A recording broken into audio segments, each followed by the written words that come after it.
In today's society, there are a plethora of barriers that hold students back from truly succeeding.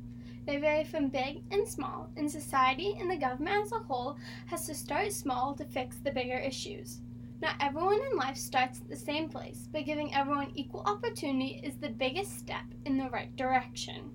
The place to start fixing the problems is in the school systems.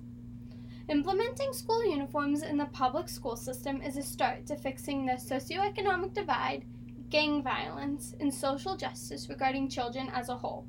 Today I will discuss the history of uniforms and how it has changed, my personal experience, why people oppose uniforms, and how uniforms affect matters such as social justice. In recent years, the use of school uniforms has increased throughout America's public school system. When uniforms were first introduced to America, school uniforms were limited to only private and parochial schools, thus making uniforms associated only with the upper class. In 1987, the first public school to institute a uniform policy was Cherry Hill Elementary School in Baltimore, Maryland. The policy was created because of a 1986 school shooting in which a student was injured over a pair of $95 sunglasses.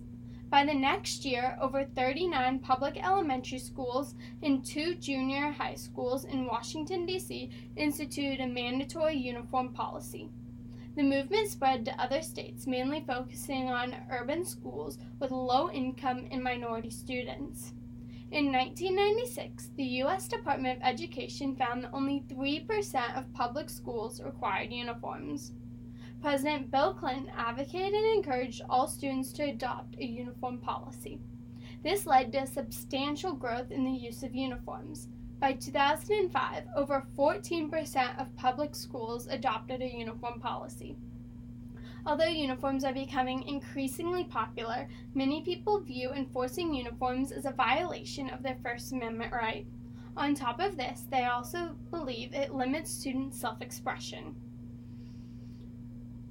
According to David Brunsa, a professor of psychology, uniforms are supposed to eliminate school officials from dealing with dress code violations. Instead of dealing with skirts that are too short, schools are dealing with uniforms that are in the wrong color and style.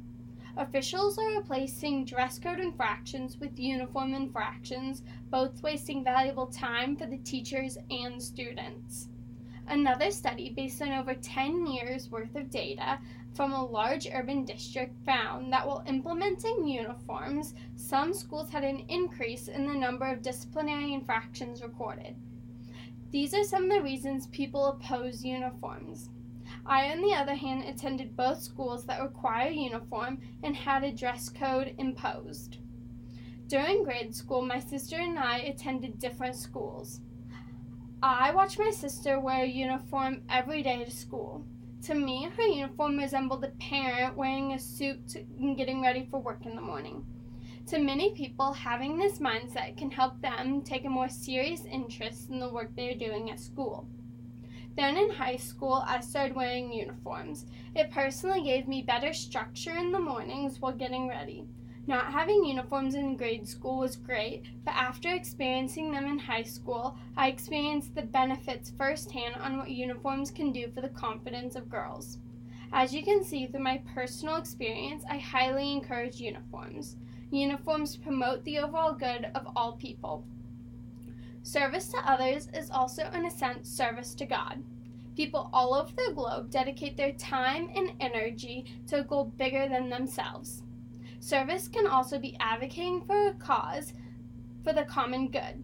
According to the Creighton Department of Education, this common good allows, as groups or as individuals, to reach their fulfillment more fully and more easily. The common good can be reached in school systems by implementing uniforms across the country. Those who advocate for uniforms through writing articles, giving speeches, or implementing it in their own school districts are doing a service to the children by giving them all equal opportunity to succeed. This directly relates to the Jesuit charism, Cura Personalis, because implementing uniforms means that we are caring for each individual student because we want each to have the best education possible. Once implemented, the students are no longer judged on the clothes they once wore, but instead on their academic abilities. Not only is implementing uniforms doing a service to the students, it is also doing them a form of social justice. By taking an active role in social justice, people are making a difference in the world and their immediate community. Uniforms not only help students to succeed academically, but uniforms also help keep students in the same school system. Parents are more likely to keep their child in the same school if they feel their child is in a safe environment. According to Elizabetha Gentile and Scott Iverman, professors at the University of Houston, attendance rates for females in middle school or high school significantly increase after schools adopt uniforms, while elementary, middle, and high school girls show modest improvements in language test scores. On top of students staying in the same school, the adoption of uniforms in urban school districts have proven to keep teachers longer. Many teachers start their careers in urban districts because the turnaround rate is really high for teachers. Gentile and Iverman also stated, "We find that uniforms significantly reduce teacher attrition in elementary schools. This is an intriguing result as it suggests that uniforms can potentially serve as a tool to help keep experienced teachers in low-income urban schools. Wearing uniforms can make a big difference on the issue of social justice." On top of service and social justice, the concept of human dignity is also impacted when school uniforms are implemented.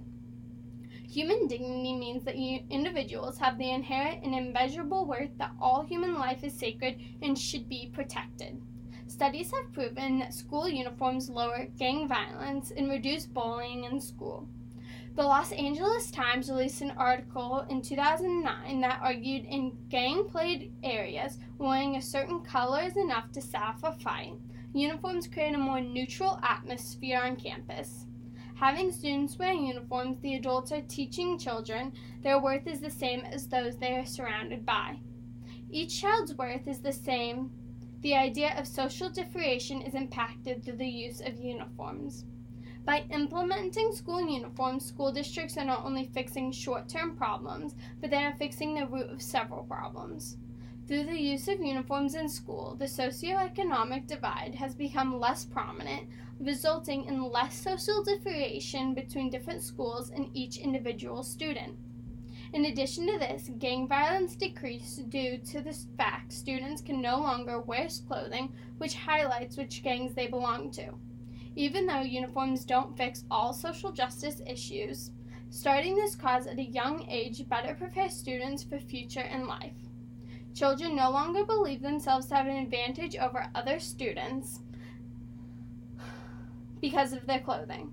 Plus, students from a lower economic class no longer have the peer pressure to buy fashionable clothes they might not be able to afford. Thank you.